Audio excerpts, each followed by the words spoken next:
Boa tarde a todos, meus irmãos e minhas irmãs, para mais um encontro nosso de estudo na tarde de hoje, tendo como tema a obra Nosso Lar, psicografado por Chico Xavier e autoria do nosso irmão André Luiz. Para iniciar nosso trabalho, convido a todos para que possam me acompanhar na oração de Francisco de Assis.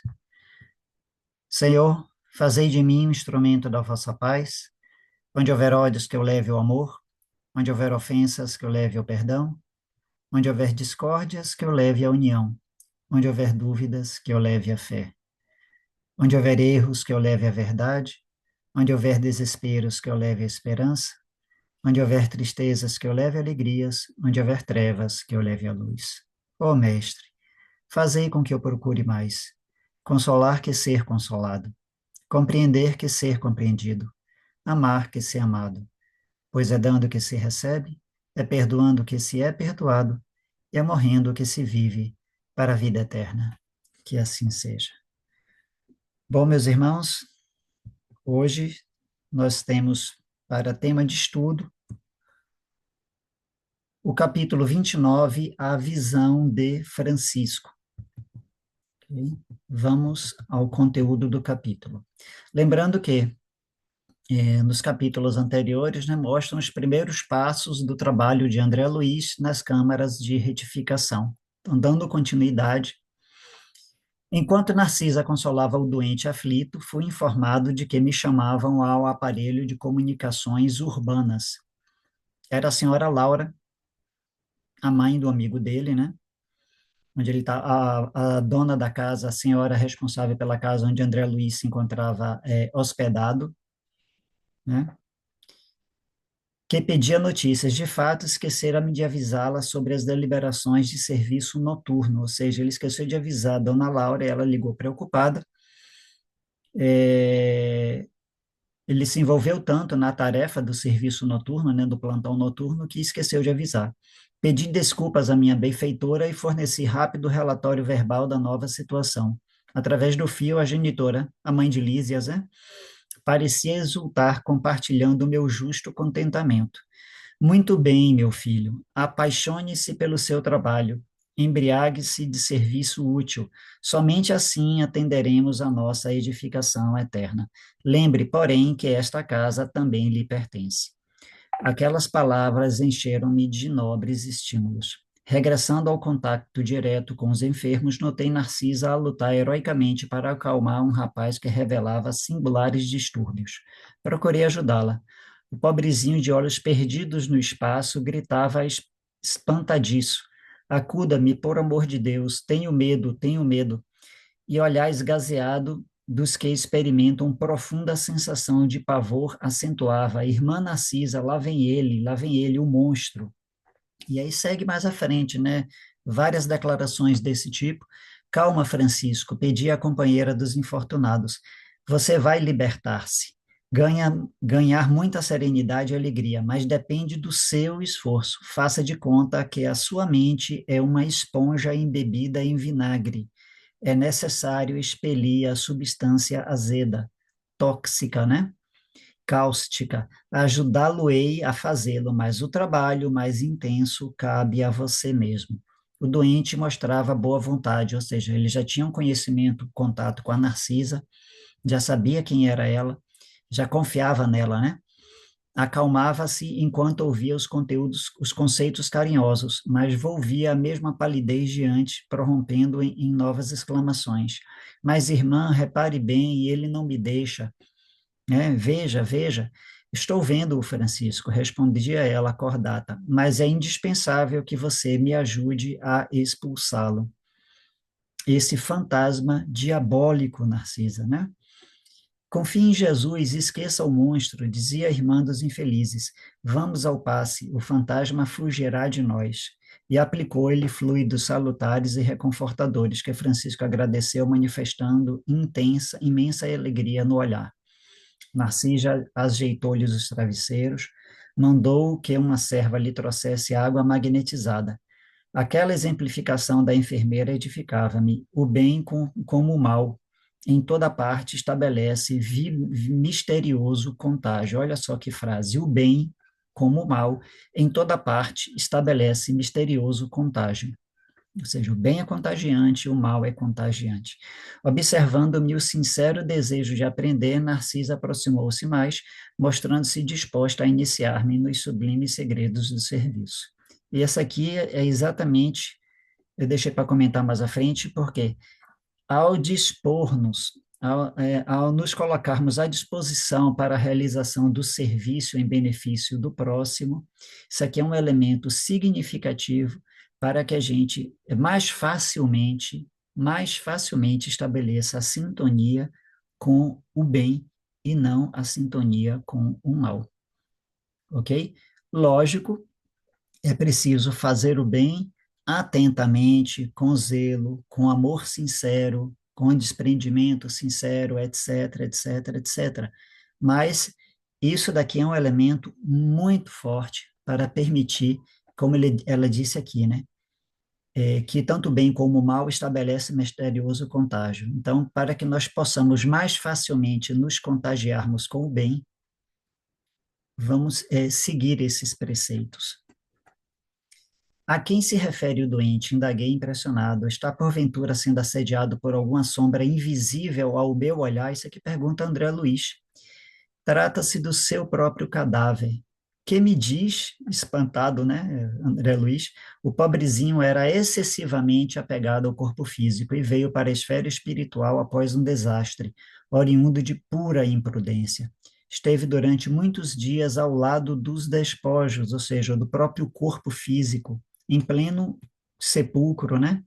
Sem se conformar com a situação adversa, ou seja, ao se não se conformar, ele alimentou, ele fortaleceu ainda mais esses laços, porque ele queria retornar à vida física, queria firmemente levantar o corpo hirto, tal o império da ilusão em que vivera, e nesse triste esforço gastou muito tempo. Amedrontava-se com a ideia de enfrentar o desconhecido e não conseguia acumular nem mesmo alguns átomos de desapego, alguns átomos, ou seja, as partículas mínimas, né, de desapego às sensações físicas. Não valeram socorro das esferas mais altas, porque fechava a sua zona mental a todo pensamento relativo à vida eterna. Ou seja, a mente dele estava literalmente bloqueada a qualquer pensamento nesse sentido. Por fim, os vermes fizeram-lhe experimentar tamanhos padecimentos que o pobre se afastou do túmulo tomado de horror, porque ele começou a presenciar, a visualizar, né, o processo avançado de decomposição do seu próprio corpo. E, lógico, a cena foi chocante, aterrorizante, perturbadora. Então, ele começou a peregrinar pelas zonas inferiores do umbral. No entanto, os que lhe foram pais na terra possuem aqui grandes créditos espirituais e rogaram sua internação na colônia. Então, ele foi levado para as câmaras de retificação por conta de todo esse cenário. O amigo que ele foi genitor na carne está presentemente em arriscada missão distante de nosso lar. Olha só, é um espírito missionário, né? E vem visitar o doente, já veio 2 vezes. Experimentei grande comoção, observando-lhe o sofrimento discreto. Tamanha é a perturbação do rapaz que não reconheceu o pai generoso e dedicado. Gritava aflito, mostrando a demência dolorosa. Então, ele diz até que o genitor fez a visita na companhia do ministro, o ministro Pádua, do Ministério da Comunicação. Mas quando o ministro se retirou, compelido por circunstâncias do serviço dele em nosso lar, o pai do rapaz me pediu que perdoasse o gesto humano, ou seja, ele esperou que o ministro saísse, pediu a Narcisa para que perdoasse o gesto humano, ajoelhou-se diante do enfermo, do próprio filho, tomou-lhe as mãos, ansioso, como se estivesse a transmitir vigorosos fluidos vitais, e beijou-lhe a face, chorando copiosamente, né? Ou seja, não é o fato de ter perdido o corpo de carne que ele deixou de se sentir como pai do jovem, né? Não pude conter as lágrimas e retirei-me, deixando-os a sós, ou seja, a Narcisa, né? Não sei o que se passou em seguida entre ambos, mas notei que Francisco, desde esse dia, melhorou bastante, né? Então, é certo, aqui é dito que o pai dele tem uma condição espiritual singular, elevada, mas podemos também, aqui na nossa reflexão, apontar para as relações afetivas imediatas. O fato dele ter sido pai do Francisco na última encarnação. Então, esses elementos de memória que estavam bastante recentes na mente de ambos, com certeza também foram significativamente representativos para essa melhoria do quadro de Francisco que a Narcisa aqui declarou. Como tudo isso comove, exclamei, né? A visão de Francisco, esclareceu a velhinha, ou seja, a Narcisa, né? É o pesadelo de muitos espíritos depois da morte carnal.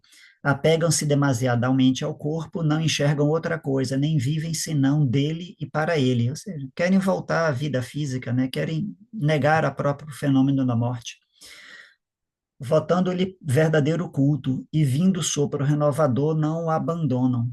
Então, repelem quaisquer ideias de espiritualidade e lutam desesperadamente pelo conservar, ou seja, a manutenção da vida física, né? Quando já não há mais essa possibilidade.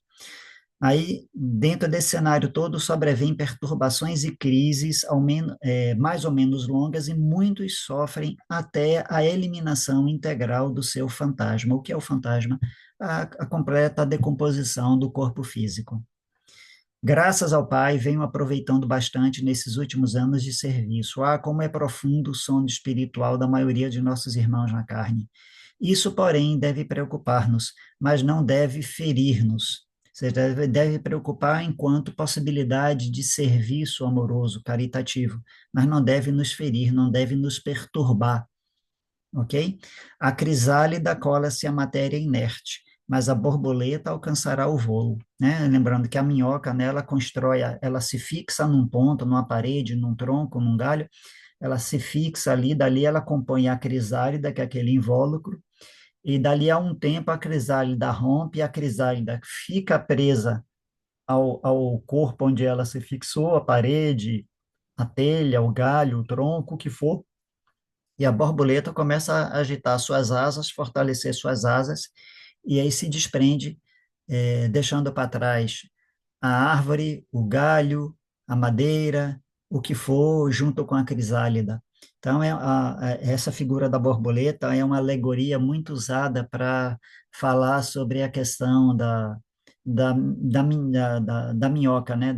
Desculpe, da lagarta, que seria uma analogia como se fosse o corpo físico, lento, grosseiro, né, de poucas possibilidades, e a borboleta, o fato dela ser a sua beleza, a sua leveza, né, a sua amplitude de movimento, porque ela consegue voar, a analogia do espírito. Então, a flor morta volta à terra, mas o perfume vive no céu. Todo embrião de vida parece dormir. Não devemos esquecer essas lições. E Narcisa calou-se sem que me atrevesse a interromper-lhe o silêncio. Então, aqui concluímos o capítulo 29 do livro Nosso Lar, ok? Então, meus irmãos, vamos refletir sobre a lição de hoje, né? Que fala sobre o nosso apego à vida material, apego às coisas materiais, a nossa relação de posse com relação às coisas materiais, que muitas vezes escraviza tanto o nosso pensamento e as nossas emoções, que o processo se reverte e acabamos que iniciamos que nós nos prendemos a essas coisas e depois acabamos ficando presos por elas, né? Ou seja, nós mesmos construímos as nossas células, as nossas prisões, as nossas próprias cadeias.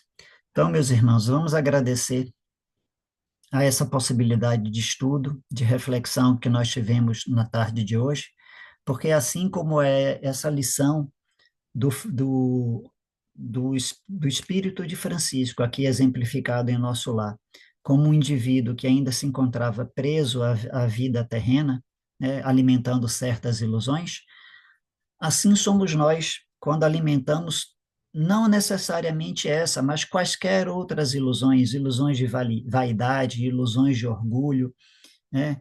ilusões quaisquer outras, que acabam por, digamos assim, dificultando a, a nossa libertação mais ampla, né, dos liames da matéria, quando nós viermos a passar por essa experiência chamada da morte do corpo físico. Então, o que nós pudermos nos desprender em pensamento e em sentimento das coisas materiais e abraçar em pensamento e em sentimento as coisas do reino de Deus, né, como ensinava o Mestre Jesus, será muito mais benéfico para nós, né?